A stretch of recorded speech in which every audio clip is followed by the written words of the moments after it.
Schmitt. Merci Pascal, bonjour à toutes et à tous. Bonjour. Merci d'être avec nous. Grâce à vous, on va lever les yeux au ciel tout ce week-end et on va voir plein de choses dans le ciel parce qu'il y a la Coupe Gordon Bennett. Alors je ne sais pas si vous connaissez Delphine ou Gérald. Perso, moi je ne connaissais pas. C'est quoi cette coupe ? Alors effectivement, ce week-end à Montbéliard, nous aurons la chance d'accueillir la 63e édition de la Coupe aéronautique Gordon Bennett, qui est une compétition de course longue distance pour les ballons à gaz, plus particulièrement à hydrogène. Quand je dis c'est la Coupe du monde des montgolfières, je me trompe ou pas ? Oui Pascal. Oui, je me trompe ou oui, c'est vrai ? Simplement, il s'agit de ballons à gaz en lieu et place de montgolfières, qui sont des ballons à air chaud. Voilà, la différence, c'est ballon à air chaud pour les montgolfières. Les autres, ce sont des ballons à gaz.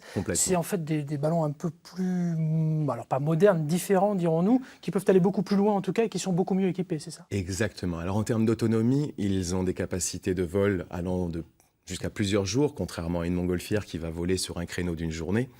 Mais là, nous pouvons nous attendre cette année, au vu de la météo qu'on nous annonce, à un week-end fantastique, mais surtout à une course pleine de rebondissements, puisqu'ils vont pouvoir voler à travers toute l'Europe jusqu'au retour à Montbéliard le 21 septembre. Et voilà, parce que c'est une course en fait. Donc, vous m'arrêtez si je me trompe. Il décolle de Courcelles-lès-Montbéliard demain, et jusqu'au 21 septembre, c'est celui qui va le plus loin, parce que les vainqueurs sont ceux qui effectuent la plus longue distance sans atterrissage. C'est ça, donc il va falloir trouver des courants très favorables. Exactement. Donc les pilotes vont chercher, grâce à leurs équipes météo, à leurs prévisionnistes au sol, à trouver la masse d'air qui va pouvoir les emmener le plus rapidement possible, le plus loin possible, en leur permettant de parcourir, comme Vincent Leys et Christophe Hoover, qui sont les deux Français gagnants de l'édition 2017, qui ont fait que cette coupe est organisée cette année en France.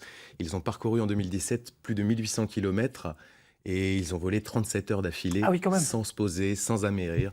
C'est-à-dire que pendant 37 heures, ils vivent à bord du panier du ballon. C'est ce que j'allais vous dire, ils vivent à bord, donc pipi, popo et tout le reste. Les conditions de vol sont assez particulières. Ça se passe comment pour ces gens qui sont là et qui vivent dans leur ballon pendant plusieurs jours ? Alors déjà, ça se passe dans l'intimité de l'altitude aux deux pilotes qui sont à bord. Ouais. Mais effectivement, ce sont des équipes de gens qui sont soudés. Vous imaginez être sur une surface plus petite que cette table. Il fait quoi ? Il fait 1 mètre carré, la nacelle, non ? Peut-être pas. On a un panier qui doit faire 2 mètres carrés les brouettes. C'est énorme. C'est un appartement à Paris. Mieux qu'un studio à Paris. C'est considérable. Plus sérieusement, ils ne doivent pas forcément amener beaucoup de matériel pour s'alourdir. Ils font comment pour se nourrir à bord ?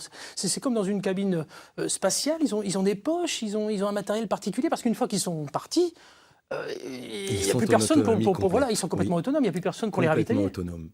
Effectivement, ils vont partir avec le nécessaire. Donc chacun, ce qui est important de savoir, c'est que chacun va partir avec le même volume d'hydrogène, c'est-à-dire 1000 mètres cubes. Donc ils auront tous la même force de sustentation. Donc il y a 20 équipages, 11 nationalités. 20 équipages, 11 nationalités, et nous avons la chance d'accueillir un Allemand qui va être ce qu'on appelle un ballon fiesta, c'est-à-dire qu'il est dans les mêmes conditions que les autres, sauf qu'il va faire la compétition pour le plaisir. Il paraît que même l'urine, j'insiste un tout petit peu, peut servir de lest dans ce cas-là. Alors c'est vrai ou c'est faux ? Complètement, Pascal.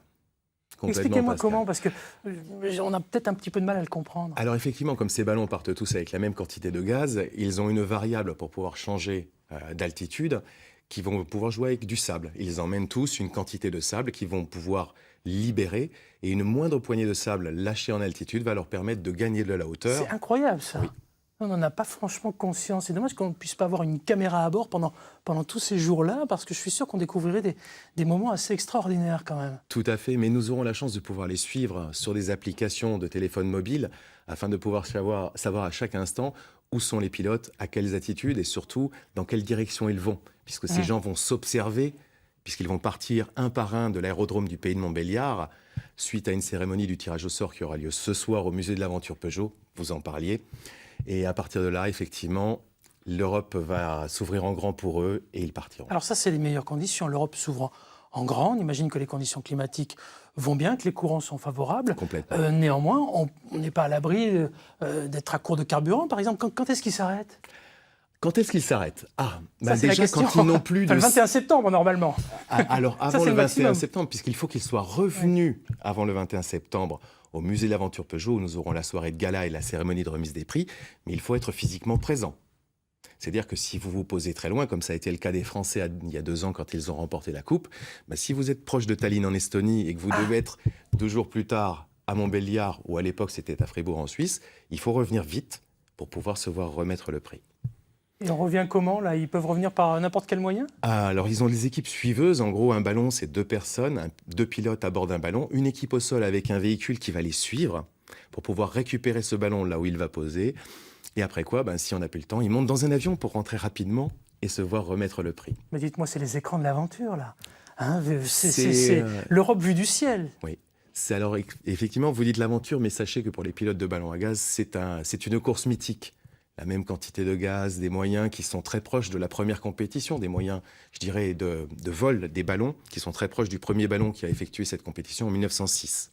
Moi, j'ai appris plein de choses sur cette coupe, la coupe Gordon-Bennett. Je ne connaissais pas, franchement, c'est assez surprenant. Et chapeau à ces gens qui réalisent quand même des prouesses. Et si j'ai bien compris, les Français sont bien placés, puisque la Coupe du Monde a lieu cette année chez nous. Ça veut donc dire que l'année d'avant, c'était gagné par des Français, vous l'avez dit. Il y a 2 ans, donc effectivement, tous les 2 ans, en gros, les Français ont gagné en 2017, et donc 2 ans plus tard, en 2019, nous accueillons la compétition.